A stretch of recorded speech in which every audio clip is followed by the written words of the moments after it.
VNN Media လောကကိုလွှမ်းခြုံနိုင်တဲ့အထိအောင်မြင်သွားခဲ့တဲ့သဲစုငင်းနိုင်ငံတကာကအလှမဲ့တွေတောင်မှရှိန်နေရတဲ့အလှမဲ့သဲစုငင်းကတော့ Miss Cosmo Media Interview တွေအတွက် VNN နိုင်ငံကိုရောက်ရှိနေပြီလို့သိရပါတယ်။သဲစုငင်းရောက်လာတာနဲ့တပြိုင်နက်တည်းလေစိတ်တစ်ခုလုံးကသူ့ကိုလာကြိုတဲ့သူတွေဖြစ်နေရုံသာမက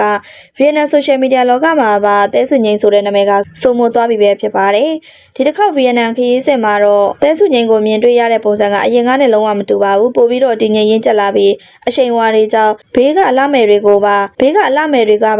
ရှိန်နေရတဲ့အခြေအနေဖြစ်သွားခဲ့ရပါတယ်။ဗီဒီယိုဖိုင်တွေနဲ့မီဒီယာအင်တာဗျူးရှင်းမှာဖြေဆိုနေတဲ့ပုံစံကိုကြည့်လိုက်မယ်ဆိုရင်အင်္ဂလိပ်စကားပြောကျွမ်းကျင်ရမှာကျွမ်းကျင်ပိုင်နိုင်ရုံသာမကပဲညဉ့်ညပါထည့်သွင်းပြီးတော့ဖြည့်တက်သွားခဲ့တာပါ။နိုင်ငံတကာသတင်းတော်တွေရဲ့မေးခွန်းတွေကိုအေးဆေးတည်ငြိမ်စွာနဲ့မျက်လုံးချင်းစုံကယုံကြည်မှုအပြည့်နဲ့ဖြေဆိုနေလို့ VNN Media လောကမှာလည်းတုံ့လောက်သွားစေခဲ့ရပါတယ်။အပြင်ပန်းလှရုံတာမကပဲအုံနောက်နဲ့နှလုံးသားပါပြည့်စုံတဲ့အလှမဲ့တူဆိုတာကိုတော့ဒီမီဒီယာအင်တာဗျူးကနေတဆင့်ထိချအောင်လို့ပြသသွားခဲ့တာပါ။ Miss Cosmo ကနေသဲစုငင်းအကြောင်းကိုတင်လိုက်ရုံနဲ့ကြည့်ရှုသူတွေကတန်းနဲ့ချီပြီးများပြားသွားတယ်လို့ဆိုပါတယ်။သဲစုငင်းရခန္ဓာကိုယ်အနေထားယုံကြည်မှုအပြည့်ရှိတဲ့အပြုံပတ်ဝန်းကျင်ကိုလွှမ်းမိုးနိုင်စွမ်းနဲ့တခြားသောပြိုင်ဘက်တွေကတော့တုံ့လောက်စေလောက်ရတဲ့အထိစွမ်းအားကပြင်းထန်လွန်လာပါတယ်။မီဒီယာအင်တာဗျူးတွေမှာပြသခဲ့တဲ့ထက်မြက်မှု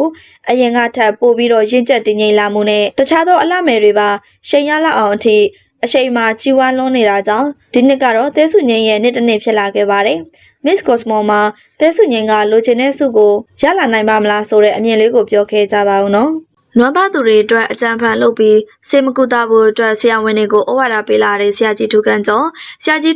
ကတော့တရုတ်ဆောင်ဘက်မှာအရန်ကိုမအောင်မြင်ပေမဲ့ဆေးဆရာဖြစ်မှာတော့အောင်မြင်ကြော်ကြခဲ့ပါတယ်။အခုဆိုရင်တော့ထူးခန့်ကျော်ကစေကူတာလာတာ9နှစ်ကျော်ရှိပြီပဲဖြစ်ပါတယ်။ဆေးပညာကိုနည်းနည်းတွက်ကြံထားခဲ့တဲ့ဆရာတဆူလို့လေဝစ်စားစင်ရင်ကကုသပေးနေခဲ့တာလည်းဖြစ်ပါတယ်။လူများရဲ့ယုံကြည်မှုကိုရရှိလာတဲ့ထူးခန့်ကျော်ကတော့စေကူတာပေးနေတဲ့ဆရာဝန်အပါအဝင်အခြားသောသူတွေကိုလည်းစေကူဖို့အတွက်ရှိနေတာလေးကိုပေါင်နှံပြီးလာကြတဲ့လူနာတွေကိုလိန်ညာပြီးစေမကူတင်ပါဘူး။ကျွန်တော်ကတော့လိန်ညာပြီးစေကူယုံထုံးစံမရှိဘူးလို့ဩဝါဒစကားပေးခဲ့ပါတယ်။ဒီစကားကြောင့်ထူးခန့်ကျော်ကစေတနာရှင်ဆရာကြီးဖြစ်ပြီးလူတွေပေါ်မှာအရန်ကိုမှကိုချင်းစတတ်တဲ့သူပါလားလေးစားစရာဖြစ်နေခဲ့တာပါ။တချို့တွေကတော့ဆေးရုံကြီးတွေမှာမကူနိုင်လို့ရှိတာလေးနဲ့ပေါင်နှံပြီးလာရတဲ့လူနာတွေကိုနောက်ဆုံးမျှော်လင့်ချက်အနေနဲ့သူ့စီကိုရောက်လာတဲ့သူတွေများကြီးရှိပါတယ်။အဲ့ဒီလူတွေကိုထူးခန့်ကျော်ကစေတနာကြီးနဲ့ပဲကုသပေးနေပြီးသူ့စီရောက်လာတဲ့သူတွေပြန်ကောင်းသွားတယ်လို့ပြောဆိုခဲ့ပါတယ်။စကားမပြောနိုင်တဲ့သူတွေလည်းပြောလာတတ်ကြသလိုအိယာတဲ့လဲနေတဲ့သူတွေတောင်လမ်းထလျှောက်သွားနိုင်ခဲ့ပါတယ်။ထူးခန့်ကျော်ကတော့စေပညာလက်မှတ်မရှိပေမဲ့လေဒီလိုမျိုးကုသနိုင်တာကတော့ရှေ့ဘဝကအစမ်းနေကြောင်းဖြစ်ပြီးဘယ်တော့မှလည်းလိန်ညာကုသမပေးဘူးလို့ဆိုပါတယ်။သူကိုယ်တိုင်ကလည်းဖြောက်မှတ်သလိုလူနာတွေကိုလည်းကုသပေးနေတဲ့အခြားသောသူတွေကိုလည်းသူ့လိုမျိုးဖြောက်မှတ်စေခြင်းနဲ့လို့ဆုံးမစကားပြောလာခဲ့ပါတယ်။ထူးခန့်ကျော်စေကုတာနဲ့ပတ်သက်ပြီးဝေဖန်ကြတဲ့သူတွေရှိပေမဲ့သူသာတကယ်မကျွမ်းကျင်ဘူးဆိုရင်တော့နေကြကြီးဘယ်သူမှလာကုမှာမဟုတ်ကြောင်းရှင်းလင်းပြောပြလာခဲ့ပါတယ်။